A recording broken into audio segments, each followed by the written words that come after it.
빨간불 벌써 들어왔네. 음. 근데 왜 내가 분명히 저걸로 설정해놨는데 오늘 데일리한 2025년도 7월 25일자 기사입니다. 추격자 박찬대 강선우 사태 촉구로 명심 승부수 전당대회 변수되나. 뭐 강선우가 자진 사퇴를 했는데 또 이것이 뭐 이재명이가 끝까지 저기 강선우는 자기 호위무사로 지키겠다 그런 식으로 나오고 있으니까 나는 차라리 둘 다 내 뭐 저기 민주당은 내가 호남 사람이지만 민주당 저기 김대중부터 문재인을 지지했지만 지금 민주당은 너무 거대 야당으로 지금 국민의힘당이 밸런스가 맞질 않다. 그리고 거대 야당 171석을 가지고 독재를 쓰고 나라를 이꼬라지를 만들고 줄탄핵을 시키고 줄기각을 하고 이런 과정에서 국민을 두려워하지 않는 이 민주당 더군다나 박찬대는 뭐 그 혼합 출신의 그 4선 5선 의원들이 당대표나 그 국회의장 선거에 나왔을 때 이재명이가 그 사람들한테 전부 협박해서 사퇴시키고 전부 박찬대하고 그 이번에 국회의장 된 누구예요? 그 시켰 우원식이 이렇게 단독으로 나와서 통과된 사람 아니에요? 그래서 난 박찬대에 대해서 굉장히 부정적으로 봤는데 차라리 둘 다 싫지만 그래도 정청래가 그래도 뭐 구간이 명관이라고 정치가 낫다 그렇게 생각했는데 지금 봐서는 박찬대가 맞다. 박결단 요구가 17일 뒤 강선우 사태 명심 교감설 당대표 경선 초반 밀리자 역전위한 승부수 관측 정청래는 인강 강선우 위로한다 확연한 온도차. 뭐 강선우가 뭐 약한 자한테는 강하고 강한 자는 약한 그런 모습을 보이죠. 자기 뭐 보좌관들한테 뭐 갑질하는 거 자기보다 좀 낮은 사람한테는 함부로 갑질하고 이런 것에 비해서 그 대통령한테는 마주 뭐 호위무사로 충성을 다했던 모양이에요. 정 후보는 강전 후보자를 엄호했지만 박 후보는 자진 사퇴를 촉구하면서 본격적으로 두 후보의 차별점 이미 부각됐다. 특히 박 후보와 이재명 대통령과의 사정 교감설까지 나오면서 명심 이재명 대통령의 마음 경계도 한층 가해되는 분위기다. 이 24일 정치권에 따르면은 박 후보는 전날 페이스북에 통해 이재명 정부의 성공을 위해 어렵고 힘들지만 결정해야 한다며 강전 후보 자진 사퇴를 촉구했다. 이 인선 문제로 인해서 64%까지 올라가던 이재명의 지지율이 49% 대통령에 당선됐던 이재명이 당선될 수 있었던 최고의 점수가 49%였어요. 50%가 안 됐죠.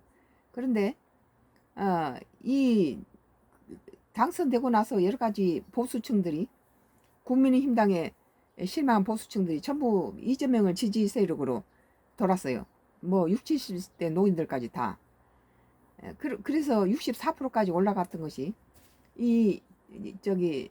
그 인선 문제에 문제가 생기자 전부 또 이번에 62%까지 계속 상승세를 걷던 이재명의 지지율이 이 뭐 강선우를 비롯해서 이진숙이 여러 가지 이런 두 사람의 집중적으로 이런 문제로 돼서 국민들이 실망을 하고 다시 돌아서기 시작한 거죠. 이런 때 정부에서 그것을 과감하게 차단시키지 않고 전부 이재명에 비유 맞추느라고 끌고 나가다가 다시 민주당이 국민으로부터 그 상승세들이 바로 풀이 꺾이는 그런 상황이 됐죠. 박 후보가 이 대통령 의중을 미리 파악하고 선제적으로 행동 나선 거 아니냐는 것이다. 정치권에서는 충청 영남권 권리당원 투표에서 박 후보와 정 후보 누적 득표율 격차가 약 25%에 달하는 상황에서 박 후보가 명심은 자신에게 있다는 점을 재차 강조하는 것은 물론 국민 여론 등에서 역전을 노리기 위해 정치적 승부수를 던졌다는 그 해석이 뭐 이래 나옵니다. 다만 여권 일각에서는 강성 당원들의 반감을 살 수 있다는 관측도 있어요. 이번 당대표는 권리당원 투표가 55%, 일반 국민 여론조사가 30%, 대의원 투표가 15%의 비율을 반영해 선출됩니다. 일단 박 후보는 이 대통령 고감설에 대해 직접적인 언급 피했다. 그는 24일 YTN 나두에 출연해서 강 전 후보자의 자진 사퇴 발표가 17일 전에 사퇴 촉구 글을 올린 것은 이 대통령 미리 교감이 있었던 거 아니냐는 질문받자 대통령하고 교감보다는 강 전 후보자가 사퇴 결심한 시점이나 내가 사퇴를 권유하는 시점에 마음이 합해지면서 일치가 된 것이라며 이재명 정부 선거를 위해 어떤 것도 해야 되겠다는 부분에 있어서 강 전 후보자의 생각이나 나의 생각이 일치했다. 국민은 눈높이에 맞춰 여론을 살폈다고 했다.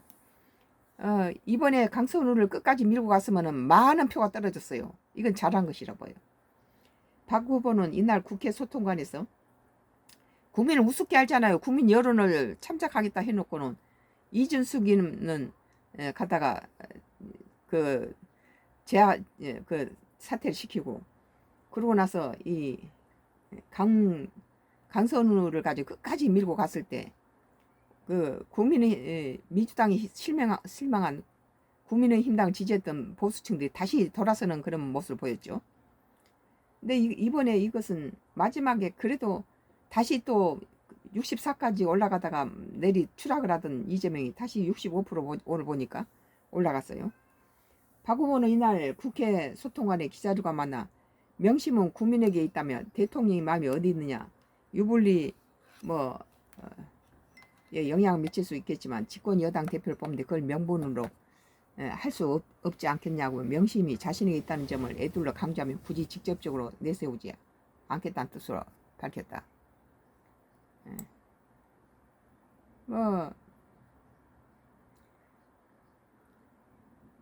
둘 다 좀 맞지는 않지만은 이번에 강선우의 그 자진 사퇴는 잘했다고 보죠.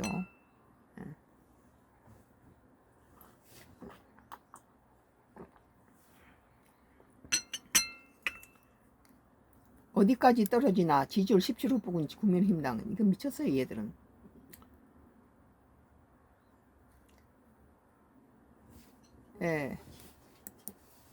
경향신문은 2025년도 7월 24일자 기사 한동훈 국힘 전대 부출마 선언 현장서 당원과 함께 당 재건 오랜만에 참 철든 소리 하네요.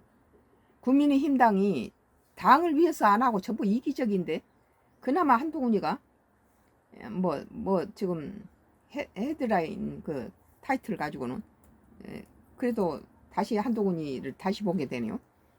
친윤계 경고에 실리 없다 판단한 듯 내년 지선 출마 가능성 찬탄 유력 후보 빠진 채 경쟁 김문수의 힘 실리는 모양새.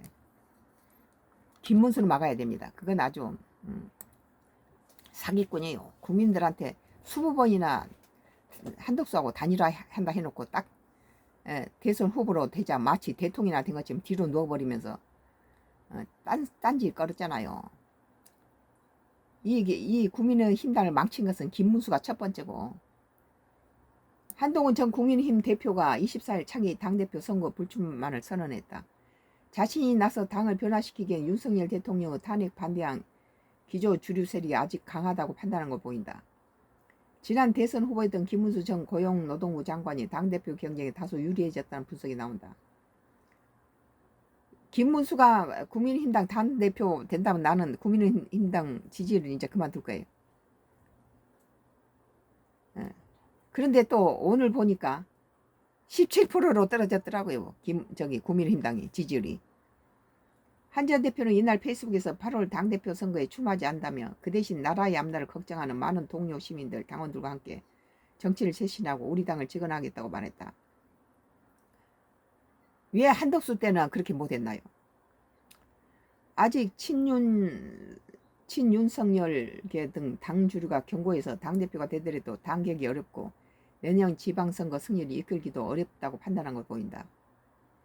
우리 국민은 171석의 거대 여당에 대해서 국민의힘당이 107명 가지고 너무 약하다.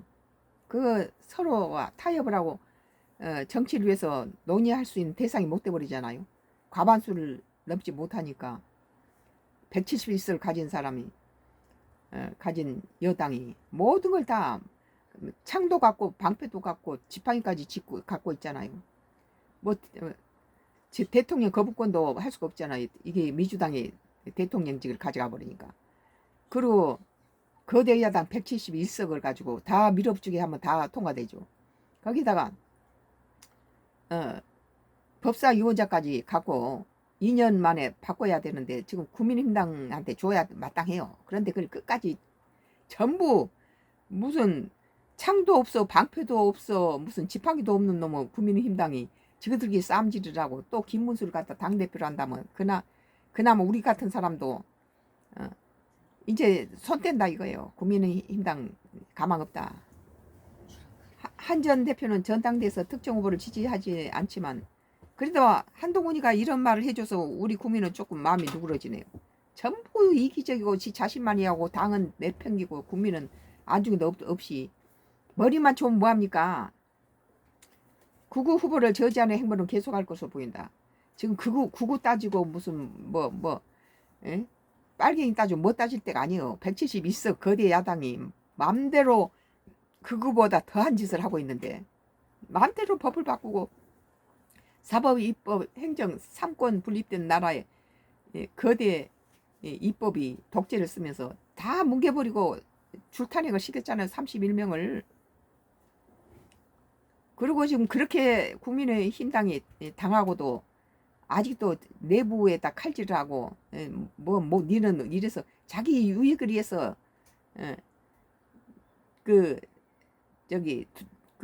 전 누구예요? 전환기리가 들어오면 자기한테 불리하다. 대선 그에 불리하다 이렇게 한 거 아니에요? 나는 20번이나 한덕수하고 단일화하겠다고 거짓말치고 국민을 사기쳐갖고 대선 후보에 당선되자 바로 손바닥 뒤집어 버리면서 들어누면서 나는 한덕수하고 단일화 못해. 이 기억 이번을 못 줘.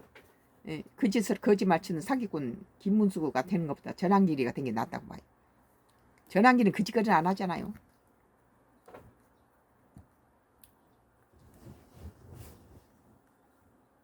전환기가 차라리 국민의힘당 되는 건 봐도 그 국민의힘당을 그 대권을 가져올 수 있는 좋은 찬스를 자기 개인 사익을 위해서 망쳐버린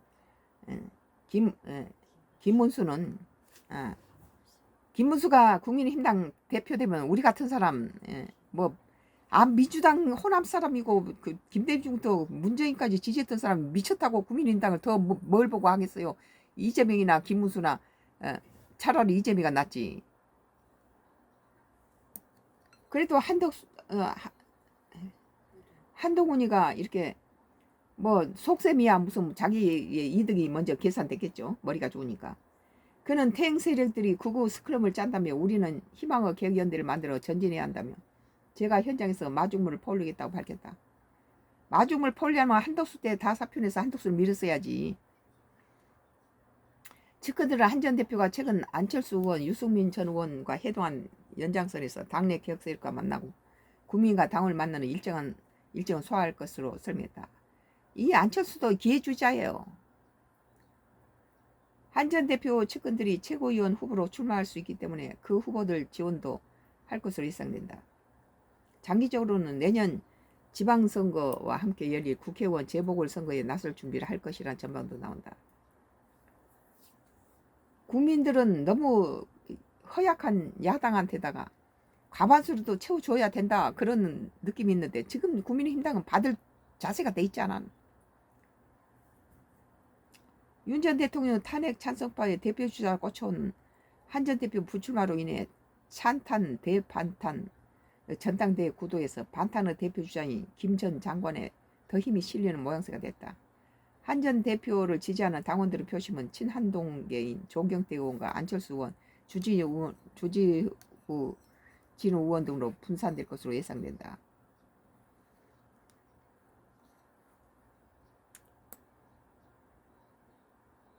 주 의원은 이날 당대표 출마 기자회견을 했다. 차라리 주지우 그게 낫죠. 그는 과거 책임 있는 분들이 당을 앞장서서 이끌 수 없다고 과거와 단죄를 주장했지만 인적 청산에는 거리를 뒀다. 주 의원은 범친윤계와 범친한계의 교집합에 위치한 인사다.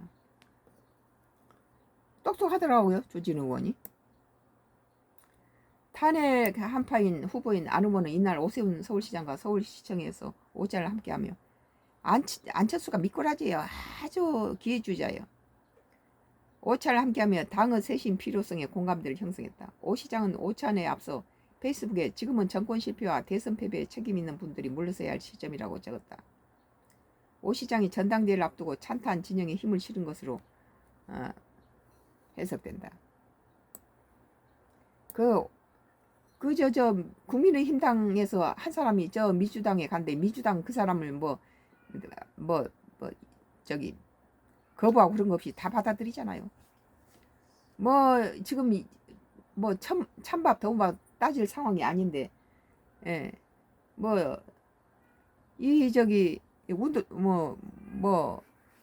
극우라고 해가지고 누굽니까?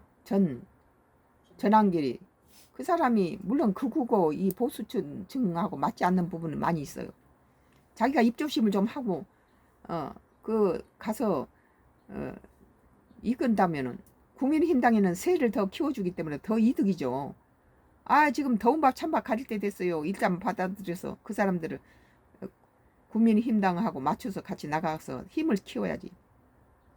171석이 국민의힘당 있던 107석을 전부 무시해버리잖아요.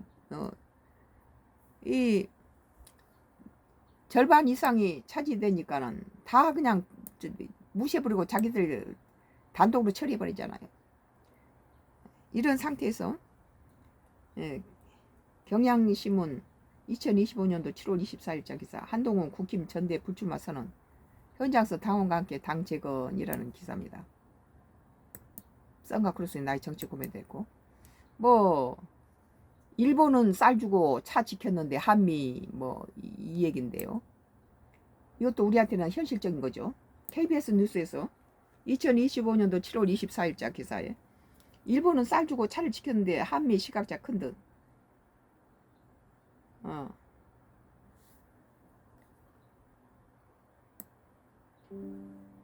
미국은 일본을 상대로 협상 타결 직전까지 압박 수위를 높이는 전술을 구사했다. 일본은 쌀을 내주고 자동차를 지켰지만 우리와는 상황이 많이 다릅니다. 우리가 앞으로 일주일 안에 미국과 이견을 좁히고 협상을 매듭질 수 있을지 우려가 나옵니다. 그런데 이제 일본은 우리가 정치가 표류하고 있는 동안에 비상기업이라든지 줄탄핵으로 인해서 정부가 무정부 상태로 표류하고 있는 동안에 일본은 많은 협상이 있었죠. 우리가 뒤늦게 이제 다시 시작한 거니까 시간이 필요하겠죠. 일본은 미국에 대폭 개방한다고 했지만 추가 개방이 아니라 관세 없이 수입하는 77만 톤 가운데 미국산 비중을 늘리는 걸로 보입니다. 일본은 무관세 수입 쌀의 국가별 비중을 정부 마음대로 정할 수 있어서 가능한 얘기입니다. 반면 우리나라는 국가별로 별도 조약을 맺어 쌀 수입 비중을 정해놨기 때문에 일본처럼 재량을 발휘하기 어렵습니다. 미국이 압박하는 30개월 이상의 쇠고기 수입은 일본은 이미 트럼프 일기 때 2019년에 모두 풀어 이번 협상은 논의 대상이 아니었습니다. 그 30개월 된 소고기, 미국산 소고기 질겨서 어떻게 먹어요 그게? 반면 우리나라에선 협상 카드로 내밀 수 없는 레드라인으로 분류됩니다. 이 소고기는 한우만큼 좋은 게 없어요. 미국 사람들도 와서 한장하잖아요. 근데 질겨서 사료에나 써먹고 그러려면 광우병 소고기 때문에 미국산 소들이 한국인들한테 거부를 한 거죠. 쌀이라든지 이 소고기는 이 한국쌀 기름진 쌀하고 또 이 한우에 비교할 수 없죠. 질이. 그걸 어거지로 팔아먹겠다고 저렇게 하는데, 이승화 한국농축자합연합 회장은 미국에서 상품 가치가 떨어진 아주 쓰지 못할 속까지 저에게 수입을 하는 건 무지가 있다고 봅니다. 미국에서 그렇게 먹지도 않는다고 그래요. 수익성 우려로 우리가 주재하는 알래스카 LNG 프로젝트는 일본이 참여하기로 하면서 선택지는 더 좁아졌습니다. 일본이 해놓으니까 우리 한국도 할 수 없이 어부지로 일본의 방위, 미국의 방위 그 해구산 아래에 있다고 대만하고 우리 한국하고 일본한테다가 강요하는 LNG 프로젝트, 알래스카 프로젝트, 일단은 참여한다고 해놓고 다음에 타산성이 없으면 그만둘 수도 있죠. 아, 뭐 바이든하고 같이 한미 그 주한미군 주둔비 협상을 다 해놨는데 갖다 뒤집어 엎잖아요, 트럼프가. 인상을 몇 프로까지 인상한다까지 정해진 대로 다 인상해서 협상해 놓은 것을 뭐 9배로 인상하라고 뒤집어 엎어 놓은 상태에서 우리나라 전시 작전권 한수는 좋았다고 봐요. 물론 결과적으로는 그것이 우리한테 국익에 많이 피해를 주지만 언젠간 해야 될 것들이죠. 그거에. 일본은 미국에 5,500억 달러, 우리 돈으로 760조 규모 투자 펀드 조성도 약속해 줬습니다. 약속을 해놓고 지킬 수도 없을 수도 있죠. 지금 미국이 약속해놓고 안 지키는 경우가 많잖아요. 우리는 한 해 예산이 이해 못 미칩니다. 미국은 우리에게 일본과 비슷한 수준을 기대하는 걸로 전해집니다. 장상식 한국무역협회 무역통상연구원장은 일본 수준으로 협상을 타결하는 게 우리 정부 최대 목표가 된 상황입니다. 협상에서 상호 간의 이견을 폭을 줄이기 어려울 수밖에 없는 구조가 됐거든요. 아, 일본의 경제 규모하고 우리 규모가 다른데 일본하고 똑같은 액수를 요구하면 안 되죠. 트럼프 입에서 늘 나오는 소리가 한국은 부자다인데 이런 것도 우리 한국은 발목을 잡고 주한미군 주둔비 9배에 우리 한국이 관세하고 관계없지만 전시 작전권 환수 같은 것은 상당히 좋은 카드라고 봐요.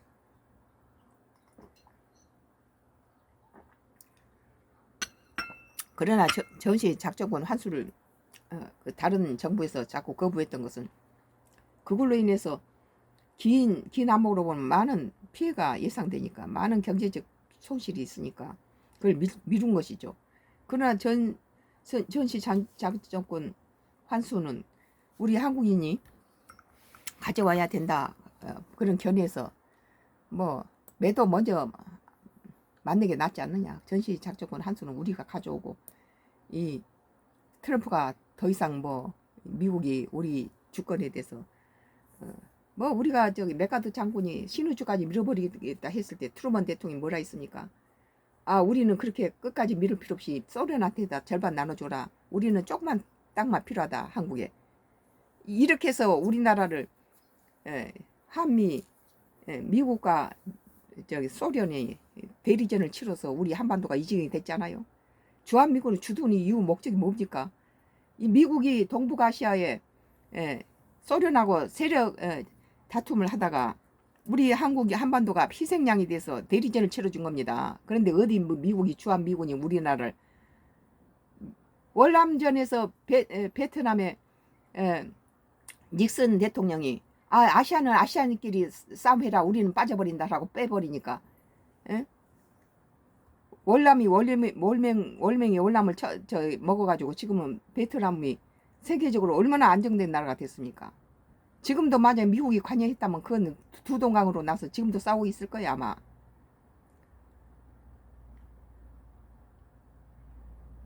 정부는 관세 협상 타기를 위해서 국내 기업들과 대규모 현지 투자 계획을 세워서 미국에 제한할 계획인데 구체적인 금액은 알려지지 않습니다. 대미 수출 분야도 규모도 우리와 비슷한 일본 관세율이 10%나 차이가 나면 경쟁은 사실상 불가능하게 됩니다. 하나님한테 다 기도해야 돼요. 우리 국민들이 다 기도해 줘야 됩니다. 이것이 무슨 뭐 이재명이고 뭐 민주당이고 국민힘당이 문제가 아니라 나라를 위해서 전부 여야가 힘을 합쳐서 기도해야 돼요. 부어스라는 기사인데요. 민생지원 쿠폰 뿌려지자마자 사람들이 때처럼 몰려가서 사재기를 했다는 물품들. 아니 이것은 저기 전부 마트에 가서 우리 같은 사람은 시간도 없고 마트에 가서 다리 풀 만큼 건강도 좋지도 않고 많이 걸을 수도 없고 그런 노인들이 한 군데 차 대놓고 마트에 가서 한 30가지 40가지 한 달 쓸 생필품을 다 한 군데서 다 사니까 그런 식으로 한 달에 한 번 두 번 저기 생필품을 사는데 이건 무슨 뭐 마트도 살 수 없다 뭐 그 큰 마트도 아니에요. 시골에 무슨 군소재지 마트가 크면 얼마나 크겠어요.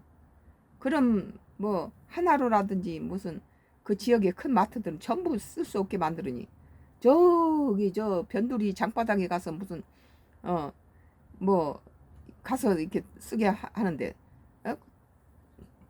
주유소에 기름이라도 넣을 수 있게 해야지. 소비 쿠폰은 뭐 샀어? 쌀, 기저귀, 자외선 차단제까지 싹쓸이. 국내 생필품 소비 트렌드 대변화.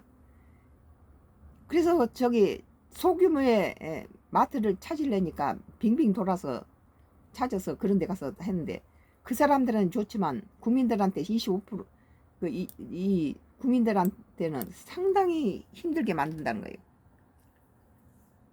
2025년 죽어 욕먹는 거죠 지금. 2025년 7월 시작된 민생회복 소비 쿠폰 지급으로 전 국민의 소비 생활 패턴이 급격히 변화하고 있다. 뭐 이재명이가 뭐 대선 후보 때는 뭐 상속세를 갖다 면제해주고 어쩐다 해서 기대를 걸고 아유 이재명이가 됐으면 좋겠다 그런 것도 잠재적인 의식엔 좀 있었죠. 내심 아 1가구 1주택에서 뭐 집 살 때 돈을 모을 때도 세금 내고 뭔세 내고 또 살 때도 뭐 취득세 내고 뭔세 내고 계속 재산세 내다가 죽을 때는 또 그것을 상속세로 다 갖다 공중분해 시켜서 자식한테 집 한 채가 못 내려가는 이런 거에 대해서 이재명이가 국민들을 갖다가 뭐 1가구 1주택에는 상속세를 없앤다 그러더니 뭐 문재인이 왜 갖다가 저기 정권을 갖다가 뺏겼습니까? 이 부동산 정책, 세금 정책으로 그런 거예요. 만약에 이재명이 문재인하고 똑같은 것 나면은 다음 국회의원 선거는 어림없어요. 약속을 지키지 않으면 그까짓 그 공약이 무슨 필요 있습니까? 경기 침체와 불안한 경제 상황에서 정부가 꺼내든 소비 쿠폰 카드가 그까짓 너무 소비 쿠폰 가지고 재산세라든지 이런 상속세나 이런 것들에 대해서 기름을 짜지 말아야 돼요. 무슨 의보까지 올린다고 그러는데 내가 한번 두고 볼 거야. 뭐 문재인 정부도 내가 의보나 무슨 세금 가지고 엄청 까댔는데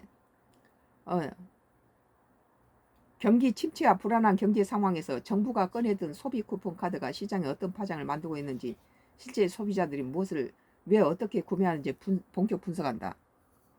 문재인 정부가 95점짜리 그 코로나 정국에 잘했어요.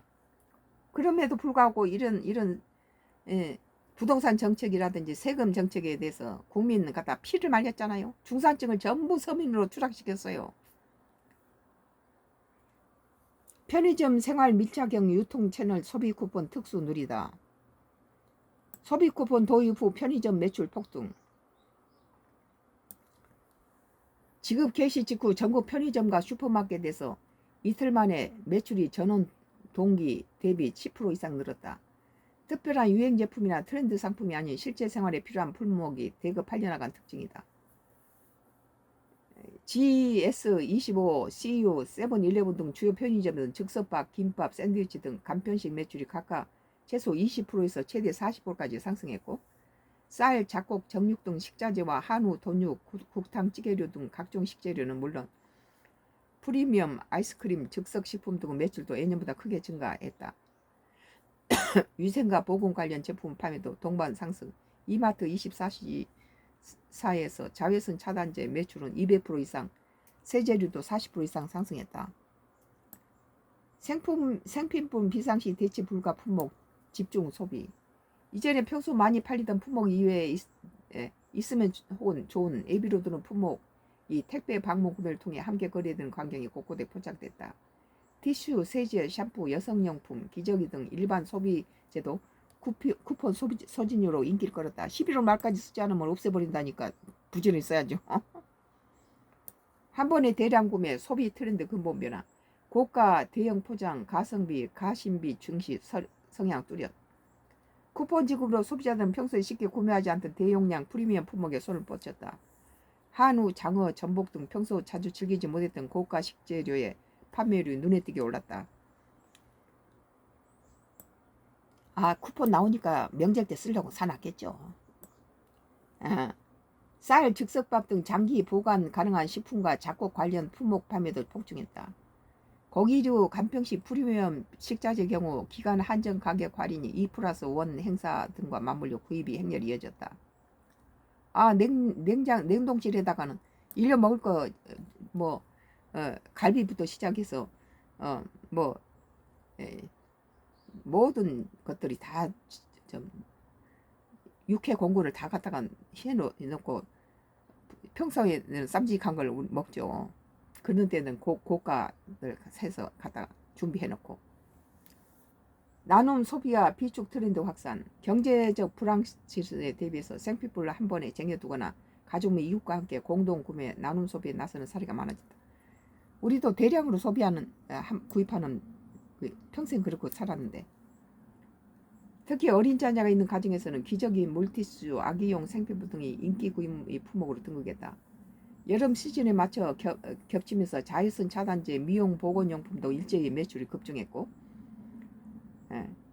편의점 주력 채널의 기저귀 매출은 70%, 여성용품은 20에서 30% 이상 증가했다. 자외선 차단제 매출이 2자릿수 이상 폭등, 휴가철 특수와 맞물려 여유가 있을 때 챙겨두는 소비로 연결됐다. 우리 이 완도로 기촌한 뒤에 국가에서 주는 이런 거 말고도 완도군에서 주는, 지자체에서 주는, 농민들한테 주는 이런 쿠폰들이 많이 있어요. 그럴 때마다 우리는 그 비료대라든지 모종값이라든지 이렇게 농작물 무슨 필요한 모든 여러 가지 재료를 사고 이러는데, 그런데 한꺼번에 다 사두고 비닐이라든지 농사용 비닐 이렇게 하는 그런 것들 다 사놓고 이러면은 농사짓기도 편리하죠. 쿠폰이 현금화, 상품권 불법 유통 등 부작용도 동시에 늘고 있다. 중고거래 플랫폼마다 쿠폰 할인 판매, 불법 현금화 거래가 삽시간에 올라오자 정부는 환수 및 형사처벌 등 엄정 조치를 예고했다.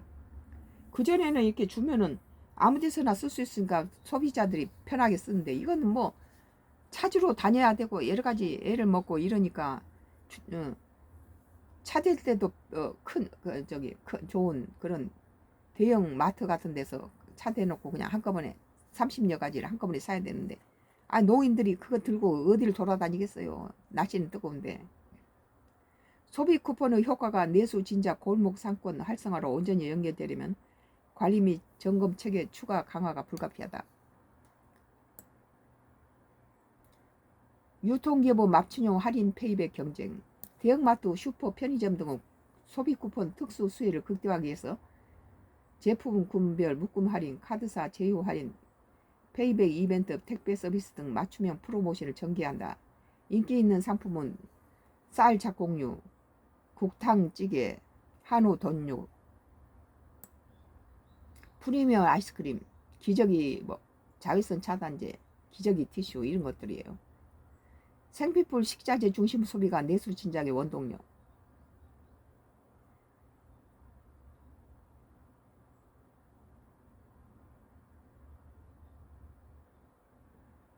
소비 쿠폰으로 가장 많이 산 게 쌀과 한우 등 식자재와 기저귀, 세제, 자외선 차단제 등 생필품이 위주로가 됐다고 해요.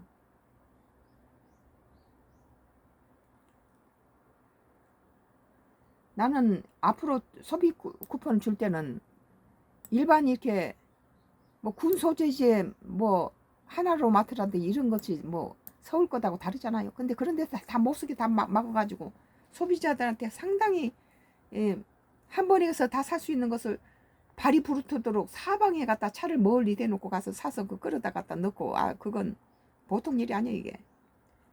그러니까 욕을 하면서 쇼핑을 하게 만들어요 이게. 죽어 욕 먹는 거지 이게.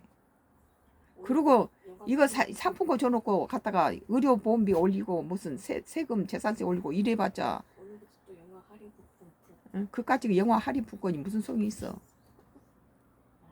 세금 오늘 뷰어스에 민생지원 쿠폰 뿌려주자마자 사람들이 떼치러 몰려가서 사재기 했다는 물품들이라는 기사에 대해서 썬가크루스의 나의 정치 코멘트를 했어요. 뭐 Y기업 하수인들이 난리를 치고 맞고 있네요. 오늘 프레시안에서는 2025년도 7월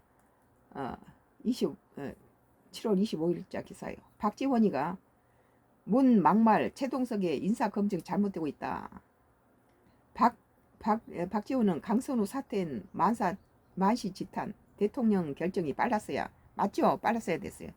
마직반이 늘치면서 점수를 많이 깎아먹고 보수층에서 이재명을 쪽으로 넘어왔던 사람이 많이 등을 돌렸잖아요. 이번에 더 길었으면 아예 나가버렸을 거예요. 다. 박은 강선우 사태의 만시지탄 미 대통령 결정이 빨랐어요. 더불어민주당 박지원 의원이 문재인 막말, 박원순 옹호 등으로 적격성 논란이 있는 최동석 신임 인사혁신처장을 두고 인수위원회 탓도 할 필요도 없다. 우리 검증이 잘못되고 있는 것은 사실이라고 쓴소리했다. 박 의원은 24일 오전 기독교 방송 CBS 라디오 인터뷰에서 최 처장 논란에 대해 이같이 말하며 최 처장은 논란이 된 저러한 것을 진솔하게 국민한테 솔직하게 사과해야 한다며 정리를 해야 된다고 말했다. 박 의원은 최 처장이 전날 국회 법제사법위원회 전체회의에 출석해 강선우 전 여성가족부 후보자 논란에 대한 질의에 신문을 안 봐서 모르겠다고 답을 피한 데 대해서도 저건 무책임한 것이라며 그런 태도는 국민이 언론이 용납을 안 한다고 했다. 박 의원은 뭐 신문을 봐야 되나요? 그 숨쉬고 사는 사람은 다 아는 것인데. 박 의원은 당내 친문계 윤건영 의원이 최 처장의 문 전 대통령 비난에 대해 화가 난다고 감정을 표현한 일을 두고도 문재인 대통령을 저렇게 원색적으로 비난했으면 당연히 얘기할 수 있을 것이라며 지적해줘야 된다고 했다. 박 의원은 최 처장이 논란에 대한 사과를 넘어 자진 사퇴해야 한다는 의견에 대해서도 아직까지 거기까지는 가지 않았다고 본다며 저런 잘못된 사람들이 진솔하게 사과를 하고 태도를 바꿔서 그에 대해서 국민들의 여론을 보자는 것이라고 여지를 남겼다. 박 의원은 진행자가 사과를 해도 국민이 아니라고 한다면 어쩌냐라고 거듭 묻자. 그러면 가야 한다. 정치는 국민이 이기려고 해서는 안 된다고 했다. 여론에 따라 자진 사퇴 또한 고려해야 한다는 얘기다. 앞서 강 전 후보자 갑질 논란에 대해서도 비판 목소리를 낸 박 의원은 전날 강 전 후보자가 자진 사퇴한 데 대해 지도자는 잔인한 결정을 겸손할 정도로 빨리 정광석화처럼 해주는 것이 좋은데 이번에는 만시지탄이라고 재차 비난했다. 맞아요. 이건 오랜만에 그 박지원이 오랜만에 발음 소리 했네요.